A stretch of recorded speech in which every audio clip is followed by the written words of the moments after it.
you talk a little bit about some of your thoughts about exercise? You're the long, slow training Long, slow man. distance. Yeah. Those are the athletes who want to compete, and that I have and still have a wonderful career in competitive sports, virtually all sports I've ventured into, and it's been a lot of fun. It's been great to develop certain systems of monitoring athletes and so on and so forth. But for the average person who's not going to run a marathon, you don't want to show them pictures of marathoners. You don't want to show them pictures of these people running on the roads who look like they're miserable, because it's not the right image. Even the word exercise is something that people fear, because they think of going to the gym and they're going to see these big, bulky muscle guys looking in mirrors and sweating and grunting. Is that what you want to do? I don't think so. I don't want to do that. So for the average person throughout the world, what's important and what we're missing is physical activity. Not necessarily exercise, physical activity. We, throughout existence, have been physically active. Humans have always been active. We've always walked a lot. Sometimes we jog, and occasionally we might sprint.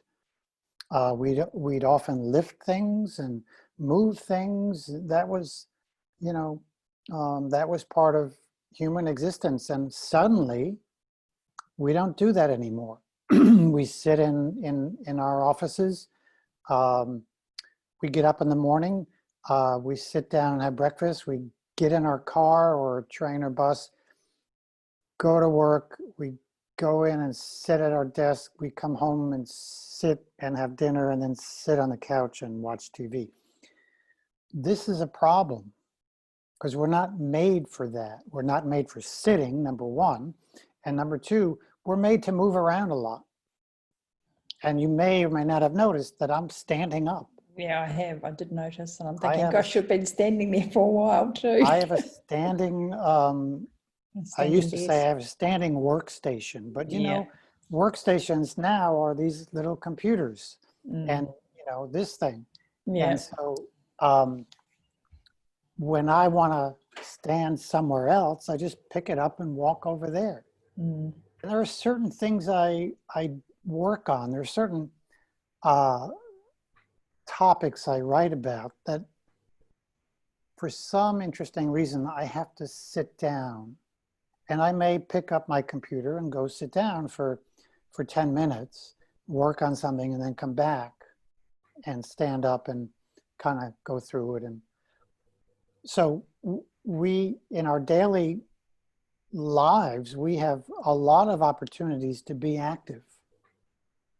If I'm writing an article, I may start thinking about something, and if I look away and I'm not actually writing, I may wander off. I may wander around the house, look out the window. I may go outside on the balcony. I may walk out into the woods. Because I need to think. I don't say I'm going to think about this. I just go out. It's more of a meditation. I go into an alpha state, and I let my brain do its thing. And then I suddenly realize that, this is what I want to say. And I come back and I say it. But we have an opportunity all day long to be physically active, and we should grab those opportunities because we're missing out on physical activity. If we're not physically active, then we have to do something artificial, and that's what exercise is. We go for a walk, we go for a run, we hop on our bike, and I do those things too. I kind of mix and match. Mm-hmm. I do whatever I feel like doing. Um, and I think with COVID-19, people are learning to be at home more, and now they can do more on their own. And it's actually going to be, I'm hoping, a lot easier for people to be physically active. And so just standing up when you're working much of the day rather than sitting down um, is a very, very important habit to get into. So it's physical activity that we need.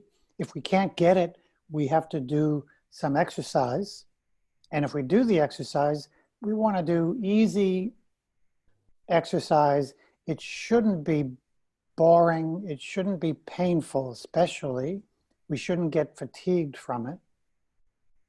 Going out for a 20-minute walk is an amazing workout. People think, you know, we've got to be like that guy on the road who's struggling. You know, you just want to stop and take him home because he's not having I know, fun. I want to stop them. I always want to stop them and go, just stop doing this. But anyway. I mean, if you're a professional athlete, most likely you're having fun. And the ones I work with are having fun. And if they're not, I don't want to work with them. But you know, we have this no pain, no gain society. And so we have this image that exercise is pain. We got to have no pain, no gain. We've got to work out harder, and harder is better. And we have to set all these, we've got to set all these goals and challenges, you know, to kind of make ourselves do it as well, instead of just doing it for the sake of doing it, really. But, you know, we have to join up for something, and we have to sign our name down to say we're going to do a 20K run or something, you know, so that then we'll go and train for it. So then we've got the motivation. If you want to do that and you're enjoying it, I mean, I've done that. I've run marathons. I've run a lot of races and triathlons. But when I stopped having when I stopped having fun on the competitive level, I stopped competing. It was partly because I was going to races with professional athletes I was training, helping them, you know, get to the starting line. And then I was kind of going back and starting the race myself. Well, by the time the gun went off, I was pretty tired. It's not easy working with a high-level athlete in many cases. So it just stopped being fun for me, and it was more fun for me to watch. When it comes to marathons, I think it's always more fun to watch. Yeah. But what happens is people watch and they envy these people. Like, I want to be like that. And so what happens? Well, the next morning they go out and try doing what they saw on TV. If they normally jog for 2 miles, they now try to go at a fast pace for 5 miles. And of course, they end up getting injured and becoming a couch potato. Yeah. And the injuries are huge, and you've been sitting at a desk all day, and you're, you know, completely out of muscle balance. Well, there's no such thing as muscle balance, and your hip flexors are tight, and, you know, and then you decide you're going to head off and do sprint training or something. And then you wonder why you're injured. And then you have to work through the pain. But people become as addicted to that as they do to the sugar. Very much so. We get that dopamine release. We get that, you know, I need this to feel better, we think. And so they do it. And what they end up doing is sacrificing their health for more fitness. And we have this problem not only in the amateur ranks, the age group athletes, but in the professional ranks as well. People are sacrificing their health for more fitness. They're getting heart attacks, they're getting cancer, they're getting diseases not too dissimilar in prevalence from the general population. So the exercise is not going to fix all your problems from a health standpoint, mentally or physically, if you don't do it right. Mm. And then we've got all these athletes who are over fat too, you know, all these sort of Man, go lean to looking people who are really over fat. yeah, you have two problems. You have a lot of athletes who are over fat, and if you go to a local 10K run or go to a local marathon, a local triathlon, and see how many over fat people there are, it's frightening. And then the other thing we have in the age group ranks in sports, running, because it's the most popular competitive sport, is that people are getting slower. People are slowing down and have been slowing down for many years. We do see the lead pack of professional runners breaking records. Yeah. Everybody else is slowing down. And it's partly because they're over fat, it's partly because they're unhealthy. And I guess, you know, all this training on top of all the inflammation, you know, all that inflammatory stress that's going on in your body, all those disrupted hormones, and then you're overtraining on top of that, and you're adding more inflammation, you're adding more hormonal imbalance, you've got cortisol and your HPA axis is doing whatever it does. And pretty well recognized problem. And again, yeah, we know what's going on. Why can't we fix it? Why can't we as individuals fix it? Why can't we as a society fix it? Do we have to tell 10-year-old kids on the radio or TV that, you know, while they're watching a football game, that Big Joe is tough because he plays hurt? Well, if you're a 10-year-old, you want to play hurt because you want to be tough. You want to be all taped up. What kind of message is that for our kids? And you combine that with the junk food they're eating and the fact that, you know, a lot of school programs no longer have physical activities included, like music. They get kicked out of the budget. Yeah. Yet it's okay to play football and get concussions. And you know, I mean, I'm just thinking that people think they're burning calories as well. So, I mean, that's what drives a lot of this, is burning calories. And they think burning calories will help with weight loss, which we all know doesn't it's the really holy work. grail. It's the diet book syndrome. All you got to do is eat less calories and you'll lose weight. Yeah, eat less and exercise more. Why do 95% of the people who go on diets not lose weight, and many of them gain it back over a 5-year period? Because that concept of calories in, calories out doesn't work. When people say I'm going to do this workout or that program because it burns more calories, I say, calories of what? And then they get Oh, I love that. That's fantastic. Sometimes they get mad at you. Oh, that's brilliant. Oh, you think you know all these things. Of course, calories. I'm burning calories, you know. Oh, I love it. That's why I'm asking you, what kind of calories are you burning? So the human body burns fat calories and sugar calories. And when we're at every moment in our lives, we have this balance of fat and sugar. And people who have higher amounts of fat burning, they burn more fat calories, they are healthier, they're better athletes, they think better, they live longer, they have less disease.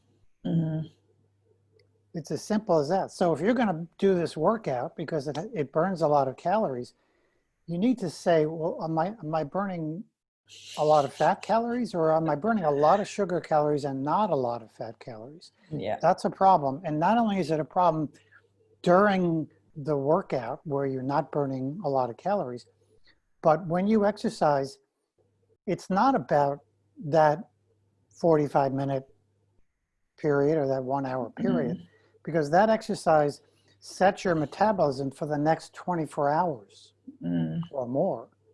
So are you going to burn more fat while you're sleeping because you've exercised correctly or not?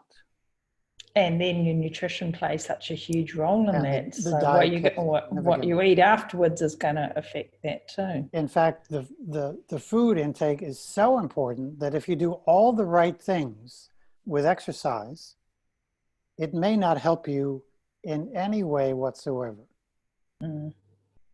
Because if you're not metabolizing properly, if you're not burning fat, for example, it's not going to help. And if you eat junk food and you exercise, fat burning is impaired. So you can actually store a lot of fat instead of burn it. And that's obviously a problem. Yeah, yeah.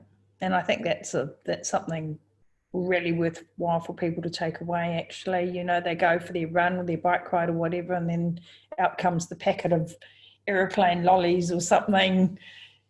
You know, they start scoffing those down to replace that sugar because they feel tired. And good marketing. Yeah, good marketing. You know, the running boom was in great part developed because of all the junk food that was promoted.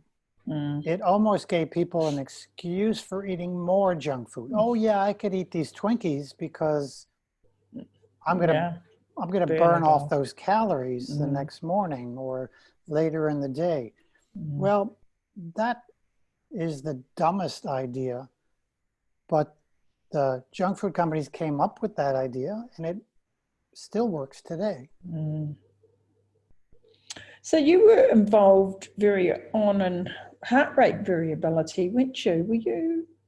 Was that something that you were involved with? I did, and I am. I used heart rate variability when I was in practice, but back then, you know, we had to send an athlete to a cardiologist to get heart rate variability. It had to be done manually, and now we have digital ways of doing it. But it's the heart monitoring that I used very early in my career. Even before heart monitors, the wireless heart monitors were developed. I had a really crude cardiac monitor that I would put on athletes and gathered a lot of data to find out what, you know, how is heart rate affected by gait, and how does food affect heart rate, and speed and heart rate, and, you know, all kinds of things, all sorts of variables. So that was a big part of my career, and it still is. I'm still actively involved with writing about heart rate changes and how we can use that as a biofeedback tool individually, how we can personalize our program, our exercise program, using the heart rate. So, because I wanted to ask you what your thoughts were about for general population using, you know, because you can buy these like little watches and things now reasonably cheap, can't you? You know, these for general population. Do you think they're a good tool for helping to monitor recovery and prevent people from overtraining? Yeah, I do. mean, presuming if they use them properly. We have a no pain, no gain society. So if you're going to go out and exercise, especially if you're with other people, and especially if people are seeing you, you're going to go much harder than you should. You're going to go much harder than your metabolism can burn fat. And so now you're causing more stress than you're generating any benefits from the workout. So I've recommended using a heart monitor so that you have a coach. You know, I have the heart monitor I have goes in the ears, and so you don't have to put a strap around your chest. And I know what my optimal heart rate should be during exercise. I know how my heart rate should come down when I'm finished. All this stuff is written on my website. And when I recommend exercise to people, I do the same thing. I suggest go to the website, figure out based on this formula what your personalized exercise heart rate is that allows you to burn the most fat and is the least amount of stress, and get a heart monitor and follow that, and you'll be very happy. And if you're a competitive athlete, you'll also get faster at the same heart rate, which means you'll perform at a much higher level. So because I think people find it hard to stay within the heart rate zones. You know, their heart rates tend to get way out of the well, here's slower zones. You know, here's what happens is when people first start, they're frustrated because they have to go slow. And then as they get more healthy and as they burn more fat and as their muscles start working better, they're now able to go faster and faster at the same heart rate. And then suddenly they start complaining, oh, you know, I have to go so fast now. I don't like that. Well, hey, wait a minute. 2 years ago, you were crying because you had to go so slow. And you said, how can this help? So what that heart rate does is it tells you the status of your aerobic system. And if your aerobic system which is how we burn fat, if your aerobic system is trashed, you're not going to be able to walk or run or bike very fast at all, because that ability is non-existent. We haven't developed it. Now we have to develop it, and we have to start slow and build up. Because we're in an age of, you know, high intensity interval training now, aren't we? And we have been for quite a while. And yeah, it's been a big thing. And I'm not opposed to high intensity training. I contributed a chapter to Paul Larson's textbook on the science of high intensity interval training. I recommend high intensity to athletes. However, there's a time and a place to do high intensity training, and it's not every day.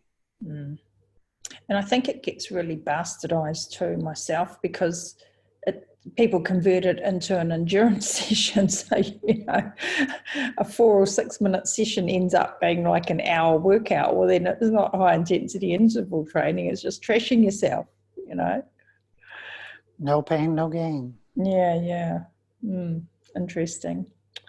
Absolutely fabulous. Well, I think we've been talking for close on 2 hours. The time has just absolutely whizzed by for me. It's been absolutely People fantastic. are going to be getting tired listening all this time. Oh, we can break it up into smaller bits. Well, it's been amazing for me. I've just been so thrilled to actually kind of meet you at last and talk to you. I've sort of read your research over the years when I've studied, and, you know, you've been a well-known name in both the exercise and nutrition industries, so made huge contributions.